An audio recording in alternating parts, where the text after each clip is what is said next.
Chapter 4 Master Study for Technique.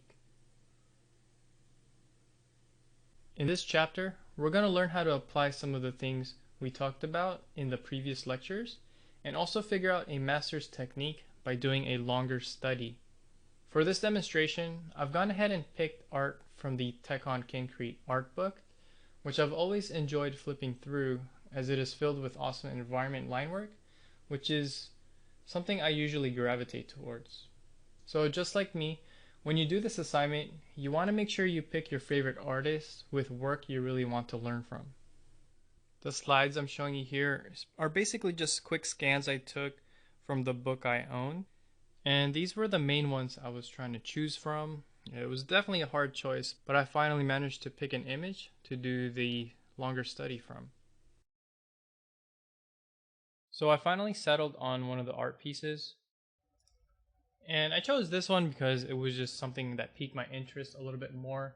I like the overall composition as well as, just having a car in there. Recently I've been just wanting to learn to draw cars better again. So it has the environment, of course, and has all the kind of things I want to learn from this study. Now, before I actually do the in-depth study where I'm copying the technique and trying to figure things out, I'm going to show you guys how to do the first part of your assignment this week, which is to do the quicker studies based on the previous lectures. So as you see here, I made an extra copy, and I'm basically just gridding it out based on the rule of thirds. And based on that, I can see that the focal point, which is the car, falls on the intersection to the bottom left. Because when I was first looking at this book, or when I was first looking at this image up close, I was just looking at all the details. I kind of forgot where the focal point was. So I just wanted to make sure, based on the contrast and the actual maybe grid, that how they're offsetting it to that area. And then after that, I've decided to just do a quick little sketch study where I can just try to figure out the kind of lines and contrast that's created to support the focal point. So I'm not necessarily doing the whole line form and mass study. This one's obviously a line-based composition. But what I'm doing is looking for, those lines that they're using to support the focal point or any kind of devices I might not be seeing right away. So it's definitely worth doing a quick study. So for the little sketch study, I think I spent about maybe 5 minutes just kind of sketching it out, finding my shapes and looking for these compositional tools they might have used. And then from there, just like what I'm doing, I want you guys to start labeling these, maybe where the focal point is, draw some arrows, make some annotations to show that you understand what's going on in the design. From there, just like on chapter 3, I've gone ahead and started labeling the opposites that I'm seeing and finding out from just kind of spending a little more time looking at this piece. So this is definitely something I recommend, just trying to find those opposites. As I looked around, I was kind of changing my words, my nouns, my adjectives, just to really get a sense of what they're using when it came to designing this out. And there's no wrong or right answer to this. This is more of us really trying to figure things out on our own. Because as a designer, you're going to be tasked in a studio where your creative directors, art directors are going to have certain directives about what to use for your inspiration when you're on a certain project. So this is the kind of research you're going to need to do when you start working in the field. And this is something you don't necessarily are going to be showing your clients, your directors. This is more for yourself so you can do the job efficiently and hopefully in the way that they're actually wanting you to get the look of a project. And then lastly, I'm just doing a quick trace over of the major shapes so I can remind myself what to keep track of when I start this image. Because even for myself, like I've been putting off doing studies from this book because it's pretty intimidating seeing all those like amazing line work. So just like the first couple of weeks where I had you guys do some trace overs on the still life images, this is basically what I'm doing and how to apply it. So when I do the actual drawing, I'm aware of the major shapes that I need to break down.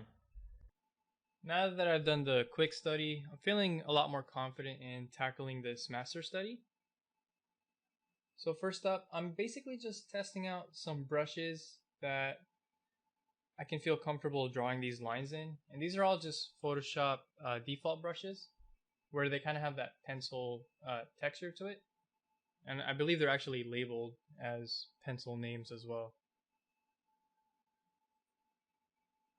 So once I got that down, based on the study I did, I remembered what large shapes to kind of start off with. And this is the actual size I'm drawing in. It's really small. On my monitor, it's the size of a index card,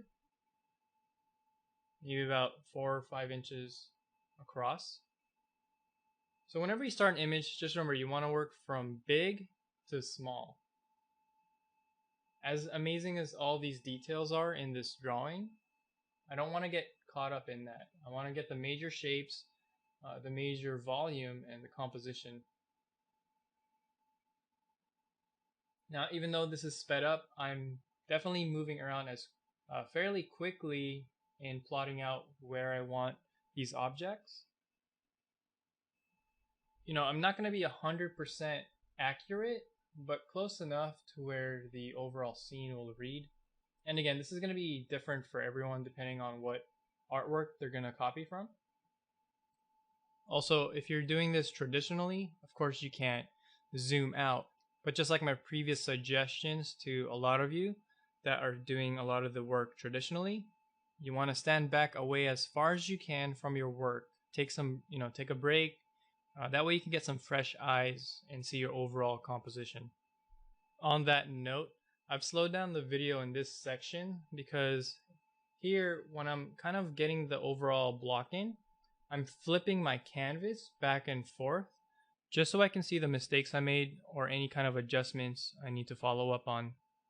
Now, if you're doing this traditionally, the old school way of doing this is basically just looking at your artwork through a mirror. And when it's flipped around, your brain will kind of refresh and your eyes will be able to pick up any mistakes pretty quickly. And with that said, you kind of just keep plugging along until you're happy with the overall composition. Even in these moments, I was really tempted to just zoom in and start detailing right away. But I was not satisfied yet with how I blocked in the vehicle. So I wanted to make sure that I got that correctly because I'm mainly going to focus in that area. Now I know some of you might be wondering if I'm actually going to complete this study. Now, even though it's sped up, this drawing will take a long time if I wanted to get every single little detail. Now, depending on what art you pick to do your study from, you're welcome to do the entire art piece, but it will just depend on how much time you have this week to do your study.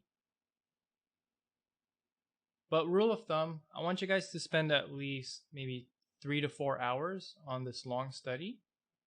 So you could definitely just do a section of the artwork you pick, especially if it's a detailed painting or even an elaborate drawing, just like this Tech on Concrete artwork.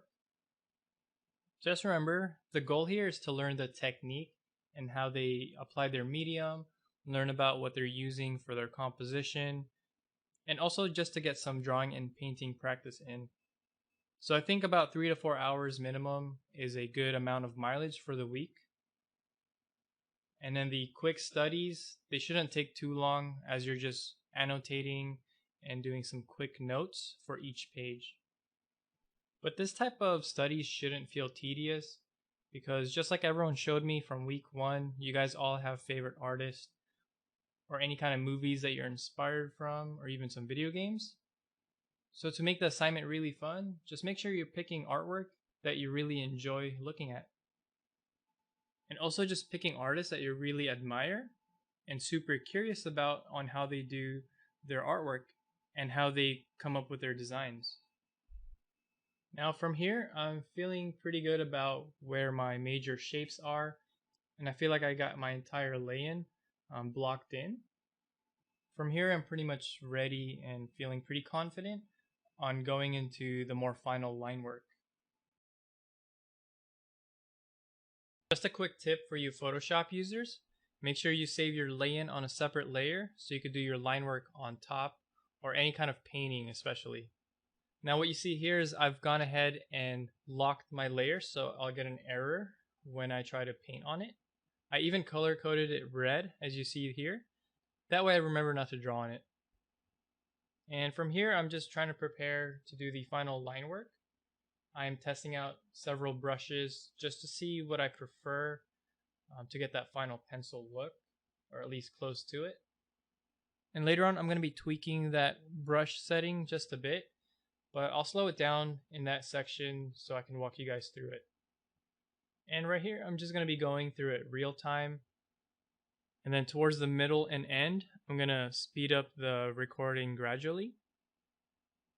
The reason I want to show you in real time because I'm sure some of you are curious on how fast I'm going about making my lines. And all of the big decisions and planning is already there because I spent time doing the lay-in, making sure my proportions are where I want it. So definitely don't move into this stage if you're not satisfied with the overall proportions and overall shapes of the artwork you're studying. For the lay-in, I spent about 20 minutes when I was zoomed out. If I did this traditionally, it would have probably taken me twice as long, just because I need to stand away from my drawing, and of course pencil can get a little bit messy. But if I was doing this with the pencils, I would pretty much approach it the same way. I might even use better paper, such as vellum, or just a nicer drawing paper that's a little bit thicker. I would probably, if it was really elaborate, I would even use a bit of tracing paper.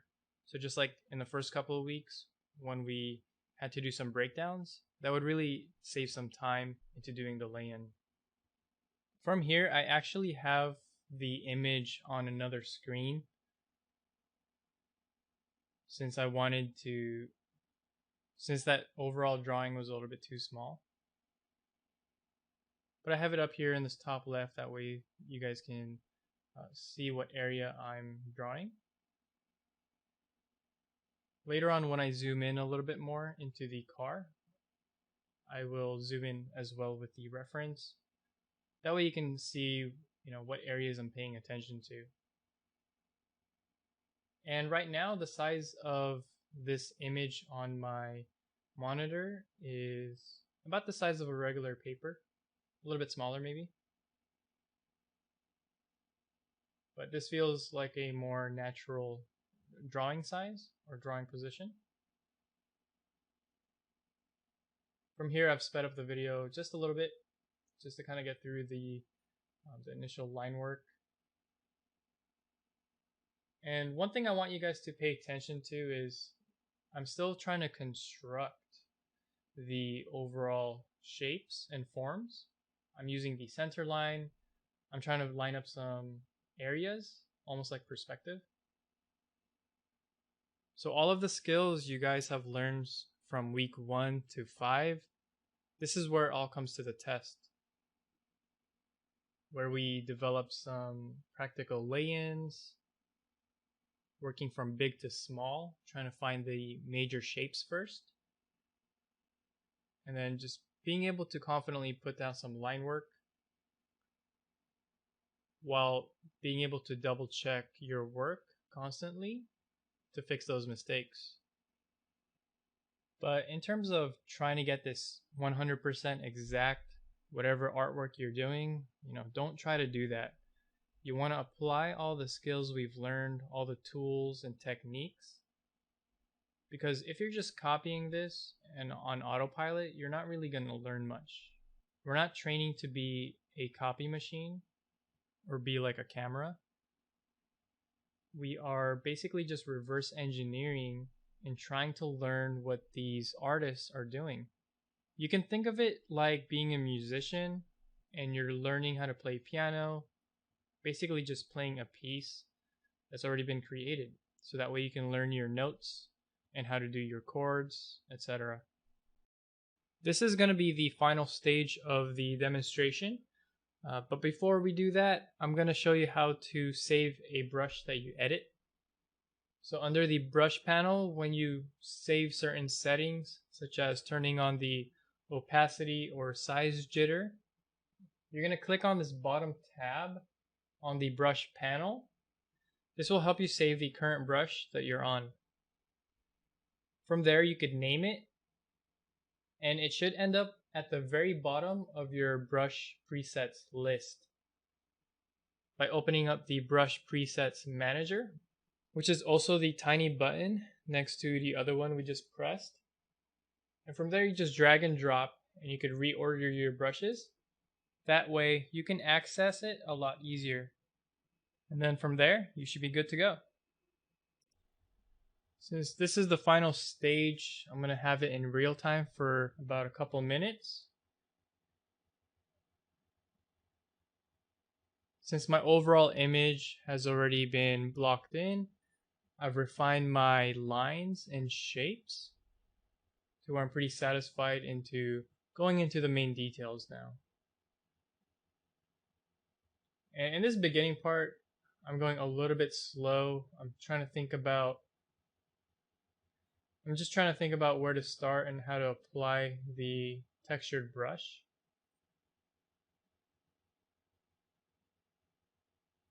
I'm also looking closely at the image just so I can see the type of marks that they are actually making with a pencil and trying to imitate it.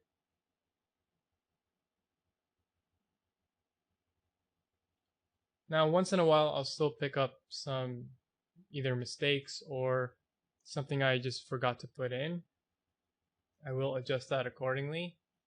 And I think later in the video, I ended up having to fix the wheel because I made it really thick. Because the way it was looking on my monitor, it looked like it was a lot larger. But I know that the back wheel was showing up, so I had to make those adjustments. But from there, the other techniques I'm just using, even though it's digital, is kind of like the hatching techniques we did in week 4 and 5. So this is a good way to step into the digital medium if you don't have that much experience. You can basically just imitate the things you learned traditionally first. For those of you wanting to learn how to paint digitally, it's very similar to using markers at first. And again, you want to stick to the simple brushes, like the round ones, as much as you can. And then from there, just pick maybe 2 or 3 other brushes that you happen to like. I usually just default to about 3 to 5 total digital brushes. I have about 1 or 2 for drawing. I have 2 main ones for blocking in my values or paint, kind of like markers. And I usually have one that has a good amount of texture. And then the other 90% of the brushes I have in my collection, they really hardly get used. Sometimes I never use them. I just use them for like experimentation. I still do a lot of traditional drawing and painting. And usually when it comes to working in production, I'm using a lot of the lasso tools anyway. So there's definitely a lot of digital painting techniques out there, and everyone does it a little bit differently. But if you definitely want to do a sort of digital painting for your master study, you are more than welcome to.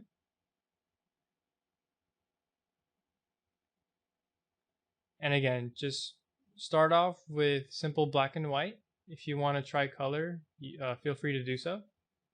We can talk about certain techniques if you make it to the Q&A or write in the forums. But this is definitely your chance to try out some different mediums while doing a master study. Because the nice things about master study is, all the hard choices are already made for you. And a lot of this is a great learning tool, getting insights into how they were designing or just coming up with drawing and painting solutions when it comes to representing a subject. In these final stages, I would zoom in and out just to kind of double check that I'm not missing anything major before going into even more details.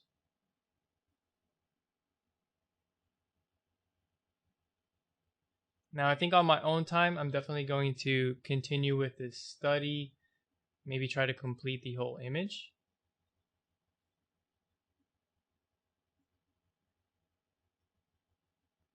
But in terms of the demonstration, I hope this gave you some insight on how to approach these master studies.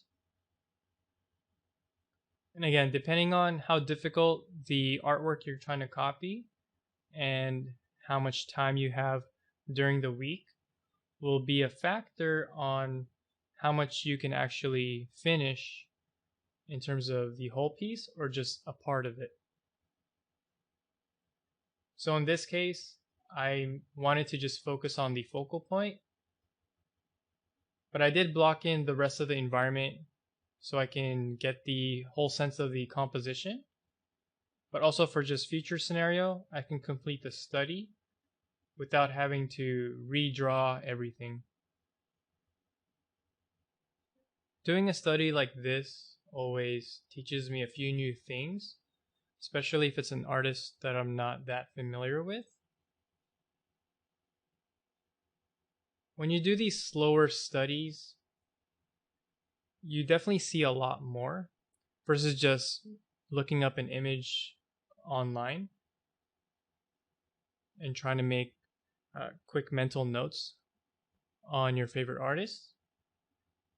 Sometimes you really just have to take the time and draw it out or paint it up to see all the little lessons that can be extracted and also the little bits of wisdom they put into their work. So from there, I'm just going to call this one finished for the demonstration. I will definitely revisit this myself, as I know there's a few more lessons I could learn from just studying the artwork from this book. And the other reason I picked this piece in particular is because it's going to relate to the demonstration I'll be doing for week 8, where I'll be picking a very similar subject from reference or design something out completely new and try to apply these techniques and compositional tools I learned from studying this art piece. When you go choosing about the type of artwork you want to study for this week, make sure it's a piece where you also like the subject matter. So if some of you guys are into character design, you might want to do a bit of figurative artwork. So that's kind of the hint of the homework assignment we have for week 8. And it's pretty straightforward, as you're going to pick a subject matter that you're interested in, and we're going to apply the techniques we've been learning. But definitely start thinking about it. That way, when you pick the artwork to study from and find your favorite artist, that it's definitely something that you're going to enjoy doing. And on that note, I hope you guys have fun with this week's assignment and that you learn some valuable lessons from your favorite artist.